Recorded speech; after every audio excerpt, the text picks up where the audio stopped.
안녕하세요. 전국에 있는 우리 아기 제자 여러분 반갑습니다. 자, 우리 오늘 들어가는 부분의 테마는요. 신경계로 들어가는 부분 서머리 같이 시작을 해보도록 할게요. 오늘 의상을 이렇게 입고 촬영을 하려고 했더니 제 주변 아는 지인이 택견하러 가냐며 도복이냐며 그래가지고 이게 그렇게 보이나? 그래. 되게 단아한 옷이거든요. 근데 이게 왠지 무술을 해야 될 것 같아요. 여하튼 그 얘기 듣고 엄청 웃었어요. 자, 우리 오늘 신경계에 대한 부분을 얘기를 해보도록 할 건데, 이제 신경계로 들어가는 부분의 서머리는요, 다른 부분의 서머리보다 훨씬 중요해요, 여러분. 그 이유가 뭐냐? 우선은 신경계로 들어가는 부분, 선생님이 이제 뭐 다 이렇게 빈 박스 처리해놓긴 했지만, 계속 분류가 돼요. 여기서 분류되죠, 여기서 분류되죠, 분류되죠, 또 다시 한번 분류되죠. 여기서 분류가 이제 다 끝난 게 아니거든요. 여기서 5개로 또 다시 한번 분류가 일어날 건데. 내가 이거를 서머리를 중요하다라고 얘기를 하고 따로 이렇게 정리를 해주는 이유가 뭐냐면, 예를 들어서 이거 얘예요. 이게 1번이라고 칩시다. 이게 기역 니은이고요. 이게 A, B라고 가정을 해볼게요. 이렇게 그냥 가정한 거예요. 만약에 너희들이 문제를 푸는데 얘네들의 정답이 확실하게 A라는 거 알겠어. A가 정답이야. 이게 A거든요. 그쵸? 그럼 이제 오지선다에서 A라고 하는 단어가 있는지를 여러분들이 그냥 찾게 될 거예요. 그쵸? 근데 이제 문제는 뭐냐면 A라고 하는 단어로 오지선다 보기에 그대로 나올 거라는 보장이 없다는 게 문제인 거지. 그치? 이게 정답인데 A 단어가 안 나오면 뭘로 나오나요? 니은으로 나올 수도 있어요. 혹은 1번으로 나올 수도 있어요. 근데 결국에는 이 A라고 하는 아이가 니은에 포함돼서 들어가고요. 니은이라고 하는 아이가 또 1번에 포함돼서 들어가는 단어잖아요. 그렇죠? 그러니까 이걸로 나올 수도 있고 이걸로 나올 수도 있어요. 뭔 말인지 가? 그러니까 너희들이 이거에 대한 부분을 정확하게 얘네들의 기능을 정확하게 안다라고 하더라도 답을 찍지 못하는 불상사가 생길 수 있다는 얘기야. 뭔 말인지 가세요? 근데 그 장난을 요 신경계 파트에서 출제자가 어마무시하게 쳐요. 나중에 고등학교 올라서 또 칠 거야. 그렇지? 그러니까 너희들이 분류가 제대로 되어 있지 않으면 정답을 알고 있다라고 하더라도 어디에 포함돼서 들어가는지 모르니까, 그치? 이제 오답을 정답으로 체크할 수밖에 없는 상황이 나타나게 되는 거죠. 이크에크 한번 해야 될 것 같은 느낌. 화면 볼 때마다 이게 너무 웃긴데. 자, 그러면 신경계로 들어가는 부분 이제 본격적으로 우리가 분류를 한번 해보도록 할게요. 자, 우선은 우리가 이제 중추신경계하고 말초신경계로 나눠서 볼 수가 있어요. 이게 외우면서 들으세요, 여러분. 중심이 되는 신경계라는 뜻이죠. 그렇죠? 그래서 우리가 중추신경계를 뇌와 척수로 나눌 수 있고요. 다시 한번 나눈다라고 했을 때. 그 다음에 중추신경계, 뇌와 척수를 뺀 나머지 아이들을 우리가 몸 전체에 이제 퍼져 있는 신경계가 될 거거든요. 걔네들은 우리가 몸의 끝부분에 있다 끝말자, 말초신경계 이렇게 표현을 하게 될 거예요. 자, 말초신경계 같은 경우도 두 가지로 나눠서 볼 수가 있는데, 우리 의지대로 움직일 수, 그러니까 뇌와 척수를 뺀 나머지, 지금 선생님은 뭐 손을 막 움직이고 있잖아요. 그쵸? 이제 몸도 움직일 수 있잖아요. 이크, 에크 할 수 있잖아요. 그쵸? 자꾸 드립치게 되네. 그러니까 이런 부분들이 내 의지로 움직이는 신경계에 의해서 내 몸이 이렇게 반응을 할 수가 있는 건데, 이게 바로 내 의지에 의해서 움직이는 아이들이잖아요. 그래서 체성신경계에 영향을 받은 거예요. 근데 내 의지에 의해서 움직이지 않는 아이들도 있어요. 그런 아이들은 내 몸 안에서 신경계이기는 한데, 걔네들의 자율적인 움직임에 의해서 내 무의식적으로 얘네들이 조절을 하고 있는 거거든. 그거를 우리가 뭐라고 얘기하냐면 내 의지와 상관없이 얘네들이 알아서 자율적으로 움직여줘. 그래서 그거를 우리가 자율신경계라고 얘기를 하고요. 이제 너희들이 질문을 한단 말이야. 선생님, 우리 의지대로 움직이지 않는 부분이 있어요? 우리 몸에서? 있죠. 심장, 소장, 대장, 위. 우리 의지대로 움직이지 않잖아요. 그렇죠? 심장도 멈춰 그러면 알았어. 멈춰 이게 되냐고. 불가능한 일이죠. 그다음에 소화가 안 된다라고 해서 위한테 야, 너 지금 너무 게으른 거 아니야? 너 빨리 좀 열심히 좀 쭈물락쭈물락 해봐. 소화가 안 돼서 더부룩하단 말이야. 알았어. 이게 되냐고. 되지 않죠. 그렇죠? 그래서 보통은 이제 몸 안에 있는 내장기관 같은 경우에는 자율신경계의 영향을 받아서 얘네들이 알아서 조절해줘요. 알겠니? 그걸 이제 자율신경계 이렇게 표현할 수 있죠. 중요한 거는 체성신경계, 자율신경계, 곧 얘네 두 마리를 합친 1번에 있는 말초신경계 아이들은요. 중추신경계가 건강히 살아있지 않으면 얘네들은 말짱 다 꽝이에요. 움직이지 못합니다. 쟤네들의 신호가 있어야지만 얘네들도 반응할 수 있어요. 중추가 건강해야지만. 자, 그럼 이제 중추가 중요하다는 거 다시 한번 알겠는데 이쪽으로 다시 들어가 볼게요. 중추신경계로 들어가는 부분은 우리가 뇌와 척수로 구분할 수 있잖아요. 근데 뇌의 종류가 5가지로 나뉘어져요. 응? 왜 이렇게 많냐 말이야. 뇌 5개, 그치? 그래서 사이즈 가장 커요. 대뇌, 그 다음에 중간, 그 다음에 소뇌. 그치? 대뇌, 중간뇌, 소뇌, 그 다음에 이 대중소 사이에 낑겨있어 사이간자, 간뇌, 그 다음에 연수까지. 그래서 뇌라고 하면은 한놈, 두식이, 석삼, 너구리, 오징어 5마리에다가 중추신경계로 들어가는 놈이 이제 척수까지 포함이 되니까 결국엔 중추신경계는 총 몇 개인 거예요? 6마리예요. 그래서 문제상에서 그냥 심심하면 나와. 얘네들의 반응의 중추가 어디냐? 응? 내가 지금 축구공을 보고 인상을 찌푸렸어. 얘네들의 중추가 어디냐? 이걸 이렇게 심심하면 물어봐요. 그러면 너희들이 중추를 써줘야 되는데 중추라고 했을 때 뭐 채송신경계, 감각신경 이런 거 쓰면 안 돼. 알겠지? 중추를 물어봤을 때는 여기에 나와 있는 6마리 중에 1마리를 골라 잡아서 써줄 수 있으셔야 돼요. 알겠죠? 이제 중추가 뭔지 알겠지?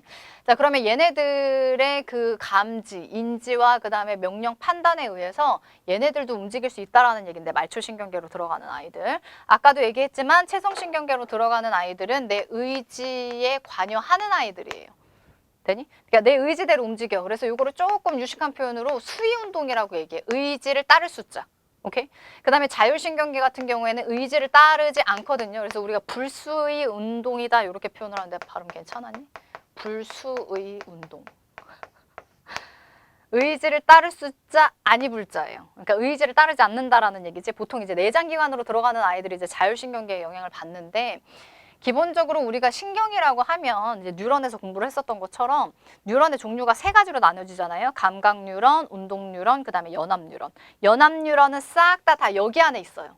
그러니까 중추신경계. 그럼 감각 뉴런하고 운동 뉴런이 남잖아요. 걔네들이 다 말초신경계 안에 포진되어 있을 건데 기본적으로 채성신경계 써줄 게 없어서 이게 2마리 이제 기본적으로 있는데, 그쵸? 이렇게 2마리를 써드린 거고, 그 다음에 자율신경계로 들어가는 요 아이 같은 경우는 내 의지대로 움직이지 않는 아이들이기 때문에 이게 이해하기가 조금 어려울 수 있거든요. 그래서 시험 문제 자꾸 얘네들이 출제가 돼요. 그래서 요거를 조금 더 자세히 우리가 보게 될 건데, 자율신경계로 들어가는 부분을 우리가 2가지로 다시 분류를 한다라고 하면 교감신경이라고 하는 아이가 있고, 그 다음에 부교감신경이라고 하는 아이가 있어요. 쉽게 말하면 교감신경은 긴장한 상태고 부교감신경은 긴장을 아예 놓은 상태야. 알겠어? 그래서 교감신경은 평상시에 우리가 낮에 활동을 할 때 교감신경이 흥분해줘야 되는 게 맞는 거고 그 다음에 잠잘 때는 부교감신경이 자기 기능을 발휘해줘야 돼. 응? 그래야지 마음이 편안해서 잠이 잘 와요. 잠자는데 막 심장이 두근거리고 왜 이렇게 긴장되지? 이러면 잠이 오겠어? 잠이 안 오지. 예, 그럼 부교감신경. 이게 참 그래. 그러니까 마음이 편안해서 잠이 들긴 들었다? 근데 꿈속에서 막 쫓기는 꿈을 꿔. 그러면 심장 빨리 뛰지. 그치? 그러다 깨잖아요. 그쵸? 그러니까 이게 몸에 뭔가 바이오리듬이 뭔가 깨져 있는 거라고 생각하면 돼. 이제 잠잘 때 그런 꿈 꾸고 일어나면 몸이 되게 피곤해지는데. 그치? 잠잘 때 이게 자기 기능을 해야 되는데 교감신경이 흥분하는 경우에 이제 불면증이 찾아온다든가 잠자다가 갑작스럽게 뭐 이제 쫓기는 꿈을 꾼다든가. 그쵸? 이게 사람 몸을 되게 피곤하게 만들어요. 근데 잠잘 때는 얘가 그 다음에 평상시에 내가 일하거나 혹은 공부하거나 운동할 때는 얘가 흥분해야 돼요. 교감신경이. 되시죠? 그래서 교감하고 부교감은 서로 반대작용을 해요. 그래서 우리가 기랑관계에 있다 이렇게 표현을 할 수도 있습니다. 기랑관계. 길항. 반대작용이라는 뜻이야. 오케이? 안 나올 것 같지? 시험 문제 나와요. 그래서 이 교감신경하고 부교감신경 같은 경우에는 사실 부교감은 사실 뭐 그렇게 크게 뭐 저긴 아닌데 교감신경 같은 경우는 교감신경이 흥분해줘야 될 때 교감신경이 흥분하지 않았다. 잘못하면 사망이거든요. 이거 되게 위험해요. 그게 운동을 내가 격렬한 운동을 해야 되는데 심장이 내 격렬한 운동만큼 따라오질 못해. 호흡이 그만큼 따라오질 못해. 그러면 죽는 거예요. 그래서 나도 기억에 나는 게 뭐냐면 체력장 하다가 오래 달리기 뛰는 경우 요즘에도 체력장 하나 모르겠네. 1년에 한 명씩 죽는 아이가 요즘에도 그런지 모르겠어요. 죽는 아이가 생겨. 그래서 선생님 고등학교 때 1년은 체력장 했다가 그 다음 연도에 안 했다가 그 다음 체력장 했다가 안 했다 안 했다 이걸 계속 반복했거든요. 근데 그 이유가 뭐냐면 체력장을 하면서 오래 달리기를 뛰면서 죽는 학생이 한 명씩 이제 생기다 보니까 야 체력장 하지 마. 내려와요. 그러면 이제 그 다음 연도에는 안 해. 그랬다가 그래도 필요하지 않을까? 그럼 잊혀질 때쯤 또 다시 내려져. 또 안 했다가, 그치? 그러니까 지금 나는 격렬한 운동을 해. 격렬한 운동을 한다는 건 그만큼 에너지가 많이 필요하다는 얘기거든요. 근데 에너지를 다 어디서 만들어요? 호흡을 통해서 만드는 건데 호흡이 따라가질 못해. 그럼 죽는 거야, 얘들아. 근데 이제 그 호흡을 조절해 줄 수 있는 아이가 이제 교감신경이에요. 폐는 스스로 움직일 수는 사실 없지만 이 폐가 움직일 수 있게끔 도와주는 아이가 횡격막하고 그다음에 갈비뼈 사이사이에 있는 늑간근이거든요. 근데 얘네들이 움직이기 위해서는 얘네들이 내 의지를 따르겠어? 횡격막하고 늑간근이? 너 횡격막 빨리 움직여. 나 지금 오래 달리기 시작할 거니까. 이게 되냐고. 안 된다고요. 네? 그렇기 때문에 얘네들은 당연히 자율신경계의 영향을 받아서 호흡이 빨라질 수 있을 거예요. 그렇죠? 근데 이제 교감신경이 제때 흥분을 하지 못한다. 그러면 잘못하면 그쵸 사망에 이르를 수도 있죠. 이게 되게 위험한 거예요. 되니? 그래서 자율신경계. 그래서 얘네들은 호흡이 빨라지기는 해. 내가 지금 운동을 시작했어. 호흡이 빨라지기는 하는데 너무 늦었어. 나는 이미 격렬한 운동을 이만큼 했는데 호흡이 너무 늦게 따라와 준 거야. 그런 경우에도 죽을 수 있거든요. 그러니까 이 신경계로 들어가는 부분은 내가 첫째도 스피드, 두 번째도 스피드, 세 번째도 무조건 빨라야 돼요. 알겠니? 지금 운동 시작한 지가 1시간이 지났는데요. 그 이후에 호흡이 빨라지는 게 무슨 의미가 있겠어. 바로바로 빨라지고 심장도 빨리 움직여줘야지. 그치? 그렇기 때문에 이제 이 자율신경계로 들어가는 부분 같은 경우에는 신기한 게 뭐냐면 운동신경으로만 구성되어 있어요. 감각이 아니라. 알겠니? 그래서 나중에 여러분들 고등학교 올라가시게 되면 이거 약간 심화이기는 한데 가끔 학교에서 가르쳐주는 경우가 있긴 있대. 그러니까 운동신경으로 구성되어 있다는 거는 운동 뉴런으로만 구성되어 있다라는 얘기인데 이 교감신경 같은 경우에는 뉴런이 2개로 구성되어 있거든요. 얘네들 둘 다. 이렇게. 이게 무슨 그림인가 싶겠지. 그치? 이게 지금 뉴런이에요. 앞쪽에 있는 게 신경세포체고 여기가 축삭돌기가 되는 거예요. 응? 보이지? 그치? 여기가 앞쪽 머리 있는 부분이야. 그래서 운동 뉴런 2개로 구성이 되어 있는데 앞쪽이 짧고 뒤에 있는 뉴런은 조금 길죠.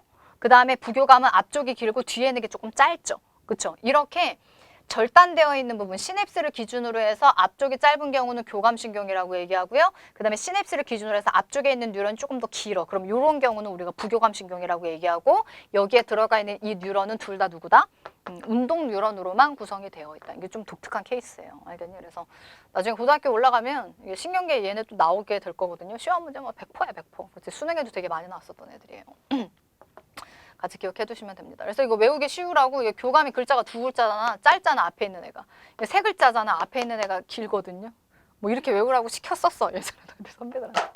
그래서 우리가 신경계로 들어가는 부분을 쭉 다 정리를 해봤습니다. 우리가 지금 중등 과정에서 얘네들을 분류하는 작업에 대해서 해보기는 했지만 나중에 고등학교 올라가서 여러분들 생명과학 원 선택하게 되면 얘네 또 나와요. 알겠니? 또 나온다고. 함정을 파는 방법도 똑같아. 그러니까 교감신경이 정답인데 이걸로 단어가 안 나오고 자율신경계라고 나올 수도 있고 말초신경계라고 나올 수도 있는 거예요. 알겠니? 그러니까 분류가 제대로 되어 있어야지만 신경계에서는 승산이 있다라는 거 다시 한번 여러분들 기억을 해두세요. 오케이? 자, 그러면 여기까지 여러분들 정리하시고 우리 내신 특강에서 다시 보도록 하자고요. 수고 많으셨어요.